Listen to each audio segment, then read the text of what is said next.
Bonjour, je m'appelle Aurélie, je suis le GPS de Camping Car TV. Bonjour Aurélie, bonjour les télénautes, bonjour les camping-caristes curieux, généreux et respectueux. La dernière fois, nous étions à la fête européenne du camping-car. Nous avons quitté Périgueux, et nous allons faire escale à Objat, puis Valençay. Notre destination finale est Cheverny, où nous sommes invités pour le départ du Paris-Pékin-Istanbul. Oui, et le ciel s'est déchaîné depuis 15 jours, et comme nous avions rendez-vous près de Chambord, eh bien il a fallu passer entre les gouttes pour éviter cela. La vie n'est pas toujours un long fleuve tranquille.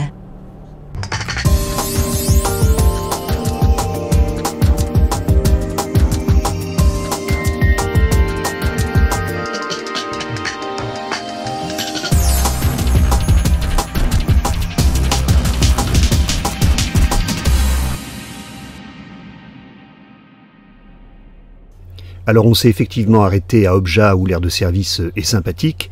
Simplement on va le squeezer parce que je veux que le JT tourne autour de 20 minutes et le programme est très chargé. Donc on file directement à Valençay.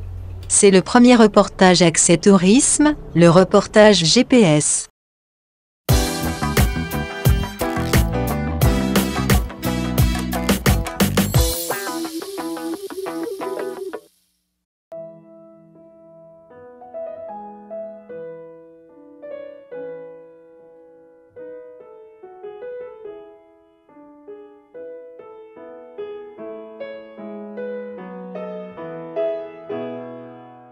Alors nous voici donc dans le grand salon d'apparat du château de Valençay.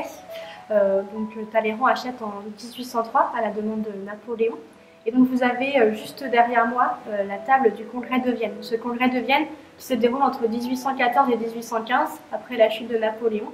Et il a pour but de redéfinir l'ensemble des frontières de l'Europe, mais aussi de la France qui a été envahie par les pays vainqueurs.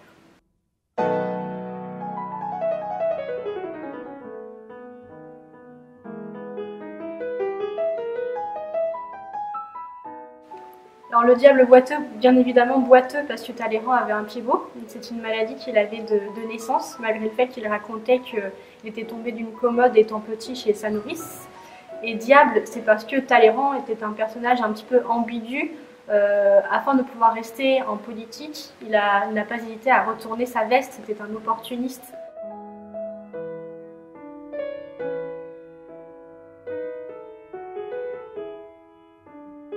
Il a franchi de très nombreux régimes, donc le Directoire, le Consulat, le Premier Empire, la Restauration, pour aller jusqu'au règne de Louis-Philippe. C'était un grand amateur de gastronomie et aussi de vin.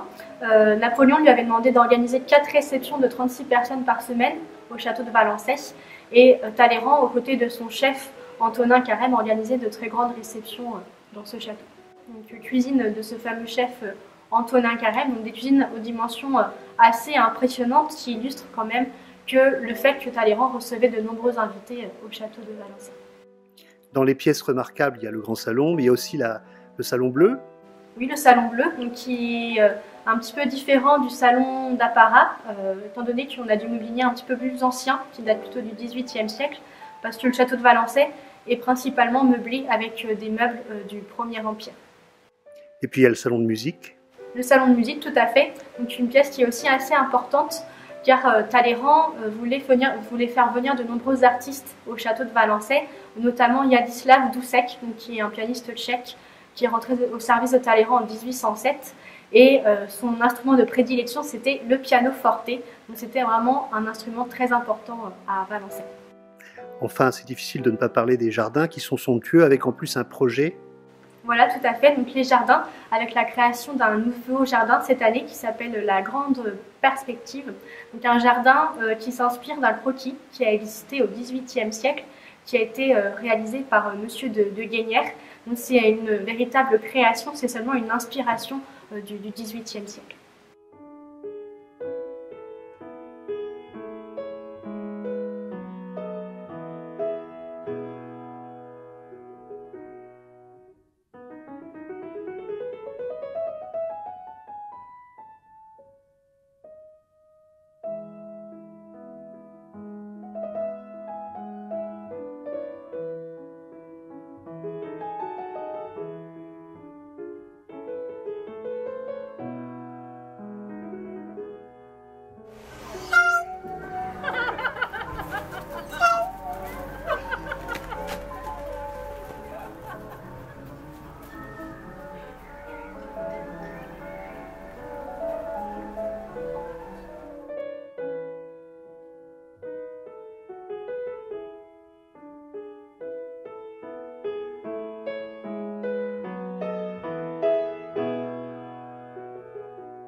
Alors en sortant du château, sur la grille, une pub pour le musée de l'automobile, et puis à 50 mètres, l'office du tourisme, et là vous trouverez tous les éléments pour visiter, il y a plein de choses à faire.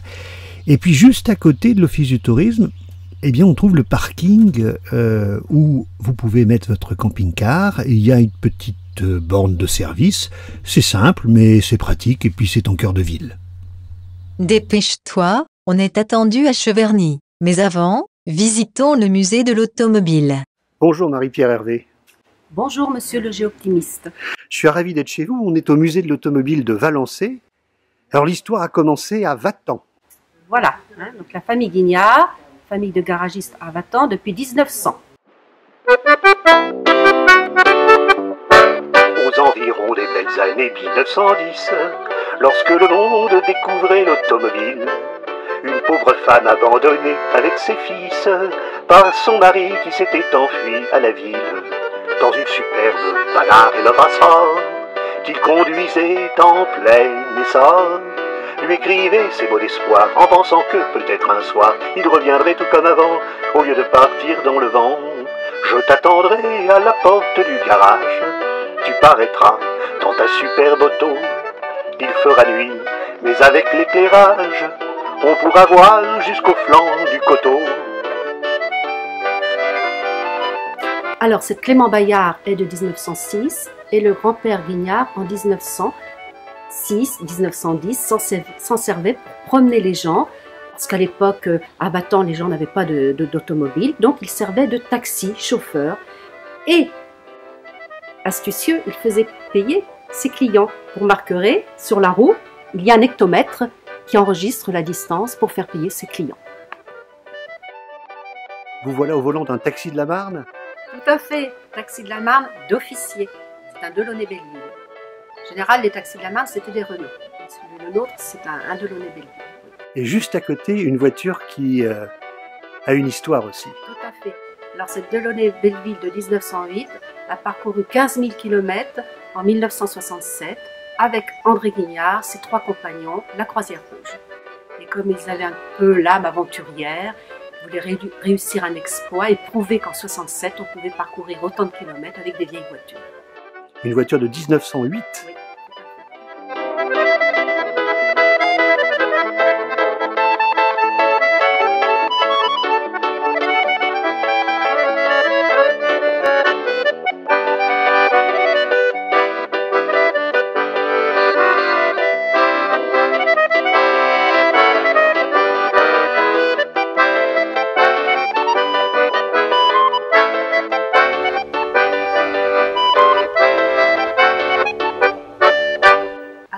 Je vous présente une voiture, c'est le Bedelia de 1924.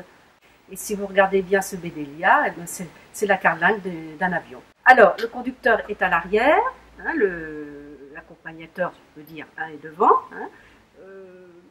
Une transmission par courroie, vous voyez, pour passer les vitesses sur le côté. Et puis, si on va plutôt de l'avant, on a un réservoir en forme d'obus. Devant, on a des câbles pour la direction. On est dans l'aviation. Et alors ce véhicule a servi pendant la Première Guerre mondiale. Voilà. Alors c'est très curieux, mais c'est tout à fait la réalité. On promenait, façon de dire, on transportait les blessés en 14 sur ce véhicule. C'est-à-dire que le brancard était devant, le chauffeur derrière et le blessé. Ça, si vous voulez, c'était un peu l'ambulance de l'époque. Pour terminer ce voyage de poète et pour fêter ce retour du passé, nous te suivrons tous deux à bicyclette. Alors voilà ma préférée, la Bugatti Stelvio de 1936. En freinant bien pour ne pas te dépasser. En freinant bien pour ne pas te dépasser. Ouais. Là, je vous dis à bientôt. Venez nous rendre visite et découvrir notre petit trésor à Valençay. L'homme a quand même fait du chemin depuis la roue, le cheval, le carrosse avec l'automobile. Et voilà maintenant qu'on peut aller encore plus loin, en emportant sa maison au bout du monde. C'est une belle histoire, le camping-car. Nous sommes arrivés à Cheverny, et tous les participants sont en train de préparer des véhicules. Comme pour la Croisière Rouge, des sponsors participent à l'aventure. Et à l'initiative de cette aventure, il y a un homme, Gérard Coutet, le président de la FFCC. Bonjour Gérard. Géoptimiste. 25 000 km, 17 équipages. Alors vos impressions à quelques heures du départ? C'est dur. Cool. Pas de stress. Je ne sais pas si on va partir. Alors, il fait trop chaud. Oui, c'est chaud, oui. Alors, un grand plaisir. Vous allez vous supporter pendant 4 mois? Ouais, on se connaît déjà un petit peu, donc je pense que ça va le faire. Le pire, ça va être ferme. Et puis, on sera tolérant. Et... Non. Ouais. On espère revenir encore plus amis que l'on est parti. Pour le départ du Paris-Pékin-Istanbul, nous répondons à l'invitation de la FFCC.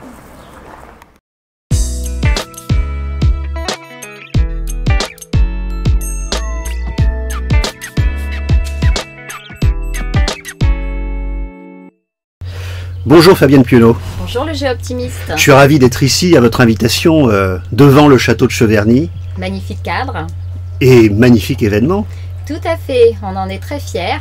C'est donc la 4e édition. Ça a commencé en 2010, 2012, 2014 et nous sommes en 2016 avec 17 équipages qui sont prêts pour le départ avec un soleil magnifique et beaucoup de joie, beaucoup de sourires, beaucoup de rigolade. Et ce matin, petit déjeuner à l'Orangerie. Cadre magnifique aussi, accueil super, dans une ambiance vraiment très conviviale, des gens heureux de partir pour ces 3 mois et demi d'aventure exceptionnelle, 30 000 km et des souvenirs à venir qui seront extraordinaires comme on a pu encore l'entendre hier soir de la part de participants du périple d'il y a 2 ans qui sont un peu tristes aujourd'hui de devoir rester là et de ne pas à leur tour faire un 2e départ.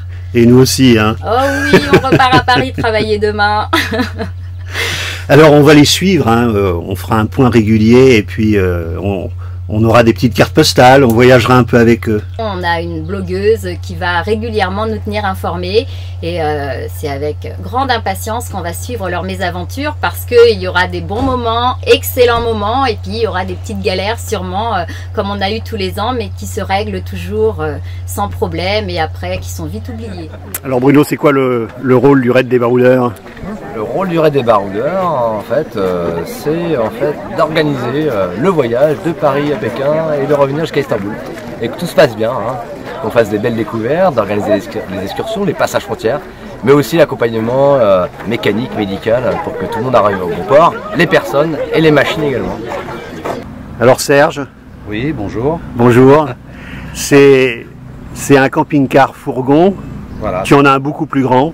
Voilà, mais bon, c'est pour d'autres voyages ou d'autres cieux. Celui-ci là-bas, c'est un camion de chantier à 300 000 km. On part sur de bonnes bases, plein de terre, de boue, de bois, etc. Donc réaménagé, repréparé par un professionnel à l'intérieur, JLG HLE pour ne pas le citer. Et puis un peu de déco, un peu de fun, un peu de joie de vivre, un peu de couleur, enfin que du bonheur. Et alors quand on ouvre, hein, la soute, c'est un... La soute, c'est pas un souk, c'est vraiment la soute. Ouais. Voilà, donc là c'est la caverne d'Ali Baba. Ouais. Pour les 2 portes. Alors chaque chose à sa place. Une trousse à pharmacie, tout ce qui est donc nettoyage. Après on trouve au-dessous dans les caisses 3 caisses de mécanique et 5 caisses de produits alimentaires.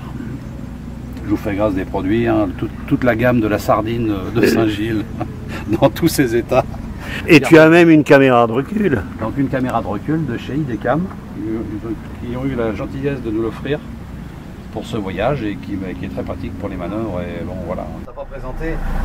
Alors Nestor, c'est un cadeau que nous ont fait nos amis et comme il était marron, pas très beau, on a décidé qu'il représenterait la France donc par les couleurs et en plus ce serait notre blogueur. Ah très bien. On a fait un blog et ce sont les aventures de Nestor, notre ami Nestor. Donc on le prend dans toutes les positions, c'est lui qui parle à la 3e personne, ce qui nous arrange bien, ça permet de dire pas mal de choses. Ouais. Et puis c'est notre mascotte, voilà, moi ça fait rire tout le monde. Ça fait un peu bobo années 60, c'est pour ça qu'on a mis des fleurs, comme ça on a la totale.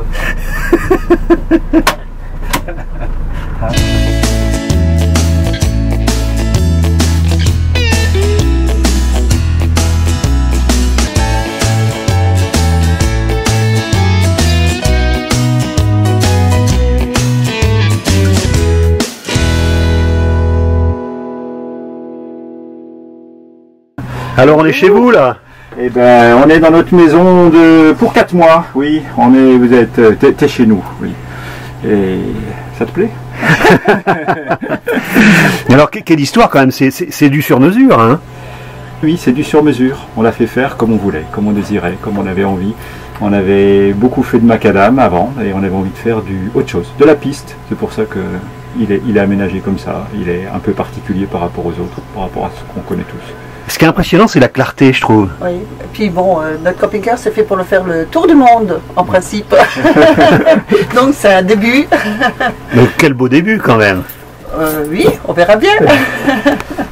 C'est l'avenir le dira. Première étape ce soir Strasbourg, après on verra si on a une deuxième, puis on les prendra les unes après les autres.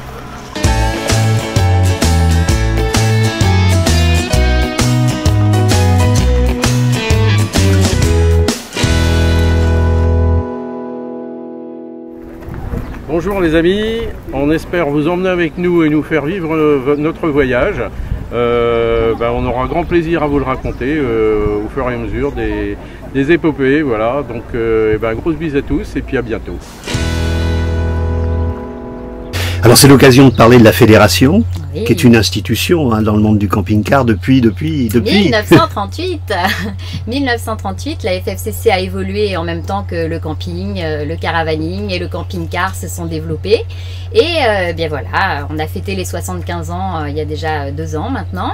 Et on continue à avancer, à travailler pour permettre à tous les utilisateurs de la tente, de la caravane, du camping-car, du mobil-home et tous les modes d'hébergement de plein air à passer des bons moments et à vivre pleinement les moments de joie avec leur camping-car ou leur caravane ou leur tente. Et la fédération est présente dans des tas et des tas de...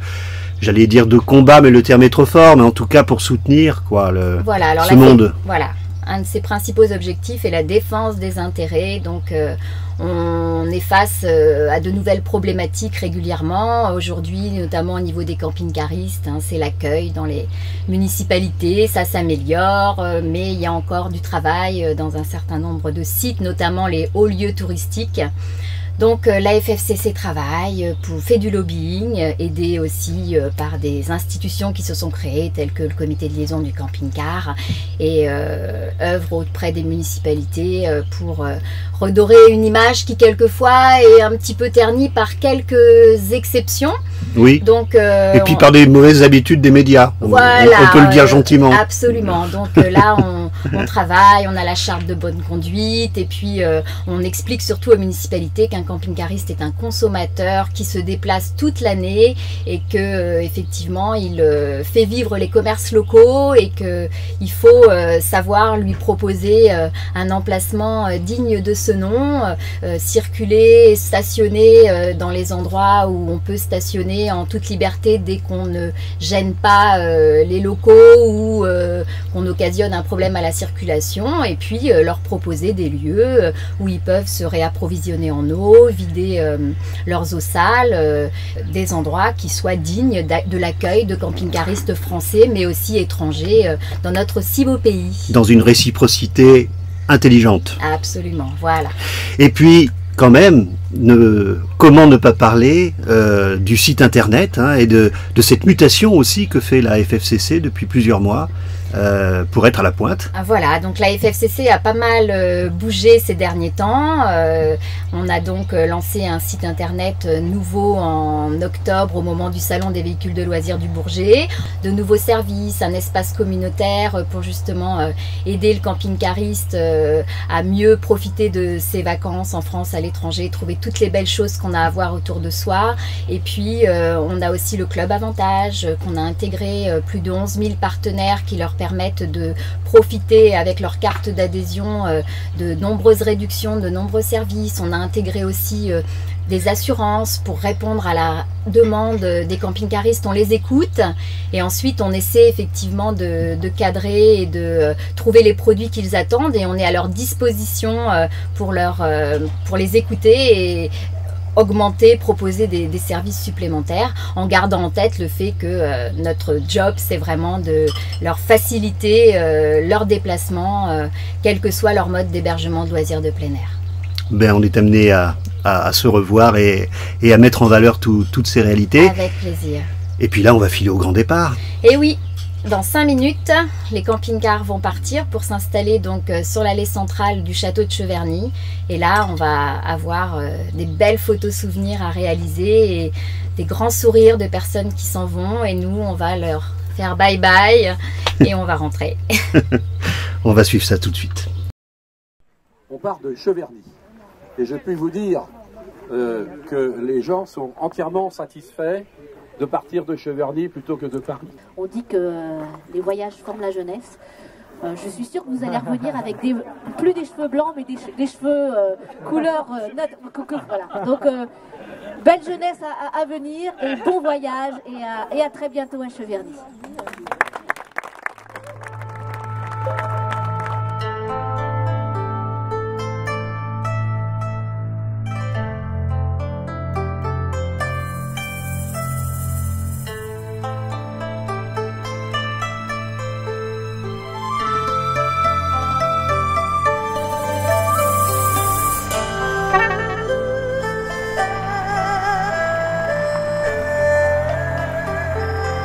Images, montage, mixage, animation, réalisation, production. Bref, sur une idée originale du Géoptimiste.